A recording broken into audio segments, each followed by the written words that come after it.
Salam, hamınızı xoş gördük. Bugün nənəmin mətbəxində körpələr üçün şorba hazırlayıram. Makaronlu supdur. Körpələr supu çox sevir və bir qədər də onlar üçün əyləncəli, maraqlı eləmək lazımdır ki, uşaqlar da bunu həvəslə yesinlər.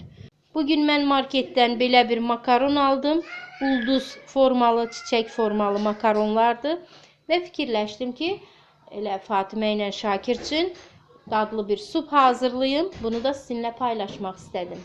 Bizə lazımdır 1 xörək qaşığı çox da dolu olmayan kərə yağı, 1 ədəd kök, 1 ədəd kartof, 1 dilim soğan. Bunların hər üçünü sürtkəcdən keçirirəm.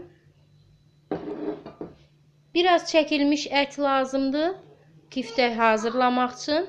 Əgər küftə hazırlamırsınızsa, toyuq bulyonundan istifadə edə bilərsiniz və yaxud da ki, sümüksüz toyuq əti də ata bilərsiniz.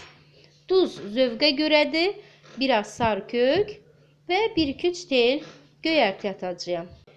Tərəvəzləri qazana əlavə edirik. Tərəvəzləri yağda biraz qovururuq, duz atırıq və üzərinə su əlavə edirik. Qaynayan supun içərisinə küftələri əlavə edirik.